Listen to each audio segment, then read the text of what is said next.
Jos nyt 1,5 kilometrin mittaisen tien varrelle voi kuulla 30 satakielen, 8 ruisrääkän, 12 luhtakerttusen, 8 viitakerttusen, kymmenkunnan pensassirkkalinnun äänet, niin onhan se hyvä lintupaikka.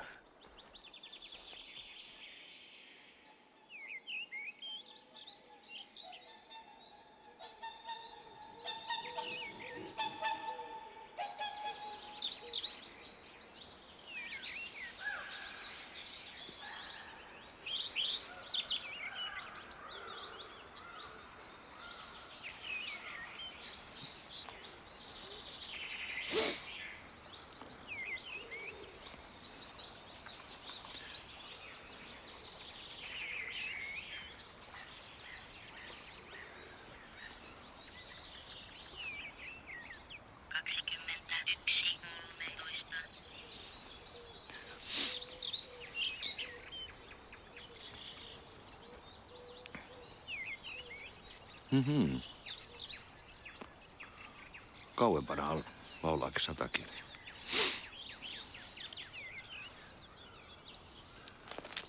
Jos mä kuulen vaan punakylkirastaita ja satakieliä ja leppälintuja, niin kello voi yhtä hyvin olla 1 tai 2. Ja myöhemmäppänä heräjänä tavallisista linnuista pidän pajusirkkoja, jota alkaa kuulla itse asiassa usein vasta 5:30 paikkeilla aamulla.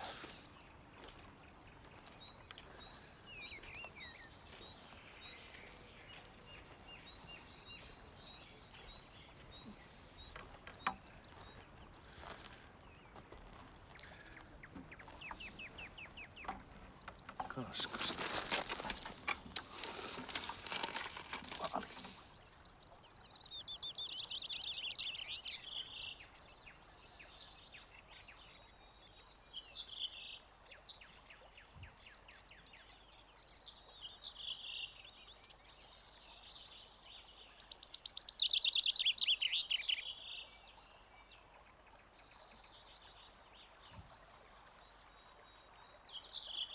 Silmien edessä oleva maisema on kyllä täynnä värejä.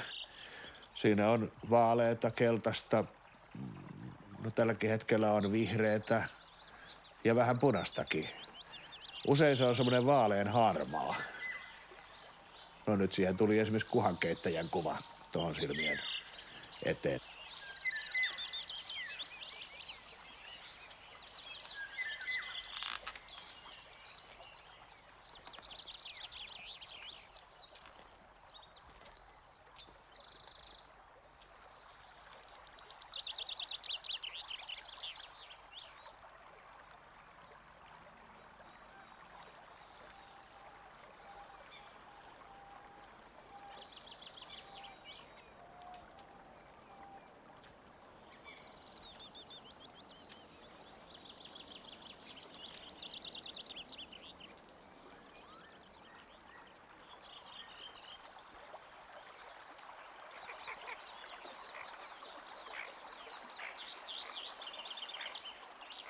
Niissä on eri maisema vasemmalla korvalla kuin oikealla korvalla. Että vasemman korvan maisema on se joen lintujen maisema. Että sieltä saattaa löytyä sitten rantasiipiä, telkkää.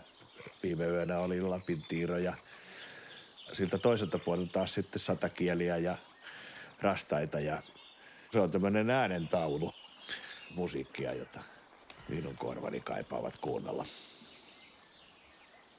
Päätä kannattaa vähän käännellä kanssa aina, että se suuntakin vaikuttaa sitten kuulemiseen. Mullakin on tapana aina vähän käännellä, että jos osuisi korva oikeaan kohtaan.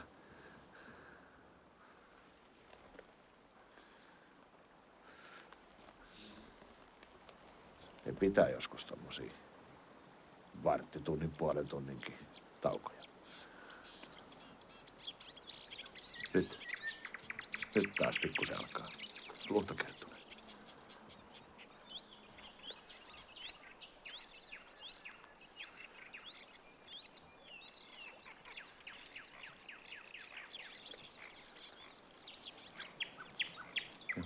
Kunhan se pääsee vauhtiin tosta. Toivottavasti.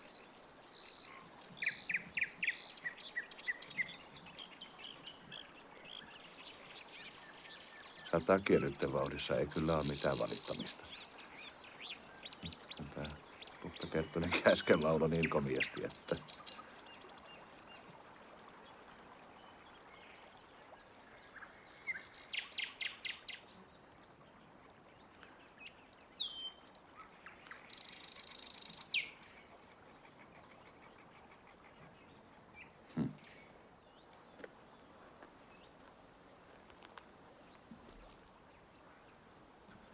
Jos menis kuitenkin vähän kauemmaksi, vaikka tälleen takaperin, niin...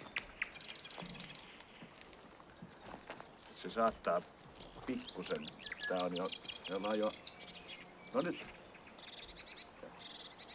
Nyt laulaa.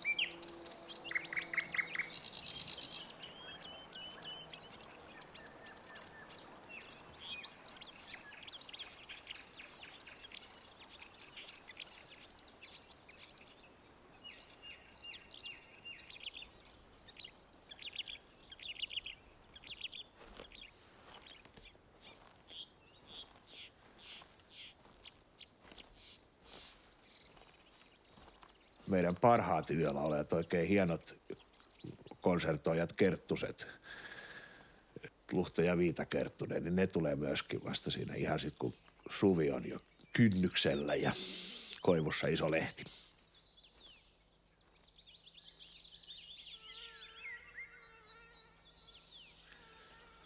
Kerttusilla Luhta Kerttunen ja Viita Kerttunen laulu on hiljaisempaa, mutta on hyvin vivahteikasta. Luhta Kerttusella ryöpsähtelevää, hyvin innokasta, kiihkeetä suorastaan. Että sitä voisi verrata johonkin Ravellin boleroon. Viita Kerttusta sanotaan lintumaailmamme filharmonikoksi. Se on rauhallista, tasasta, mutta vaihtelevaa. No sitten Ruoko Kerttusen laulu on osittain rätinää, osittain livertelyä. Ryti Kerttunen on semmoista unettavaa, jankkaavaa, hauskaa tin tan tan tan tin tan tan tan tan. Mutta sotakieli ei osaa muunnella lauluansa niin, että se säe on koko ajan kuitenkin toistuu samanlaisena.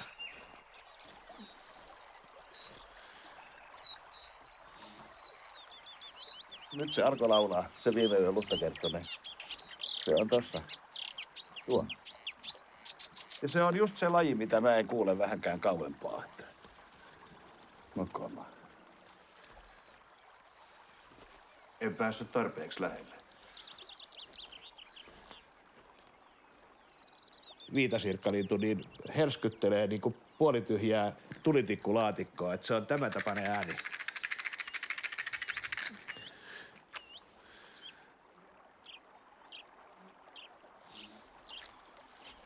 Räkkä tossa nyt kuitenkin on ja sehän ei ihan pikkulintu ole.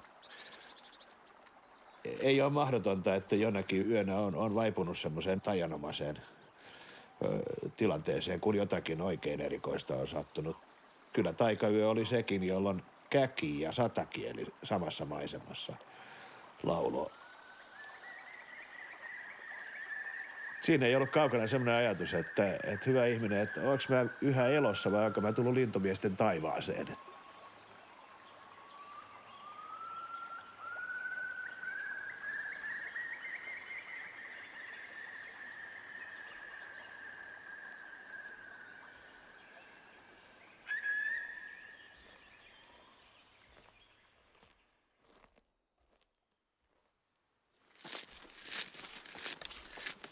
Mä ton reittini kuljen kyllä vapusta lähtien joka yö säästä riippumatta, mutta jos sieltä nyt sitten taivaalta pukkaa rakeita ja räntää, niin eihän se lintujen laulu voimakasta ole. Ja siinä voi sitten kuulostella, että mikä lintu kaikesta huolimatta on äänessä ja vetää siitä sitten omia johtopäätöksiään.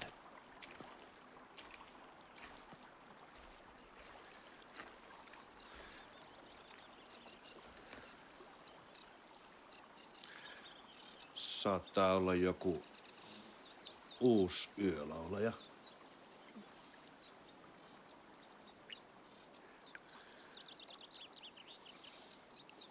Takana on punakylkirastas.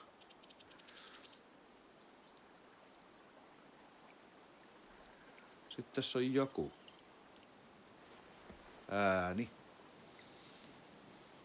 kesäni se nyt on?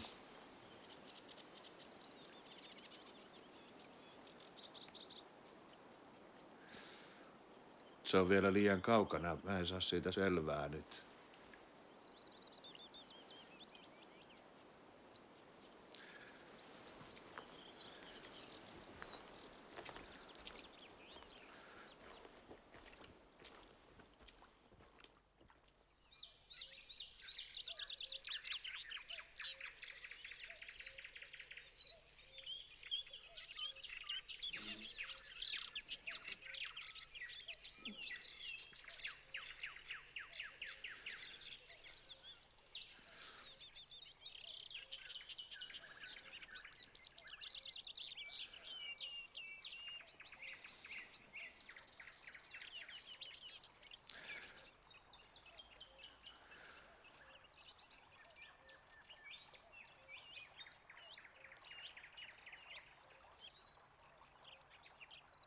Mä uskon siihen, että on olemassa tämä elämä ja sitten on toinen elämä, joka tapahtuu taivaassa. Mutta jos mä uskoisin sielunvaellukseen, niin mä varmaan tämmöisenä laulurastaana sitten syntyisin seuraavaan elämään.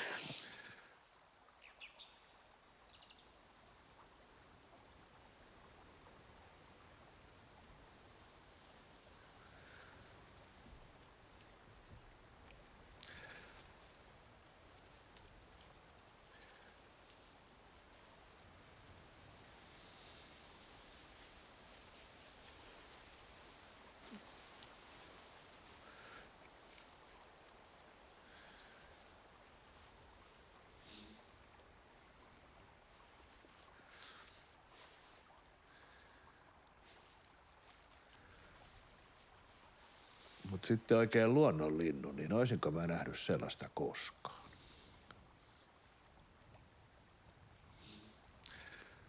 Miksi yölaulajat tuli mulle tärkeäksi oli se, että mä sain Viitakerttusen käteeni. Se oli laulanut ensin hyvin kauniisti siinä koivunoksalla ja se rengastettiin rengasta ja otti sen ja antoi mun pidellä sitä hetken, ja kun semmoinen pieni värisevä olento siinä on. Ja kysyinkin sitten, että paleltaako sitä, kun se niin kun tuntuu värisevän.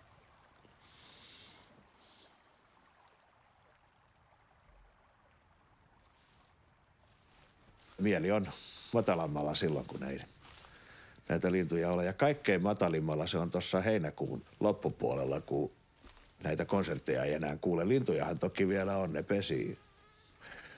Hiljainen elokuu on kaikkein vaikein kuukausi mulle vuodessa.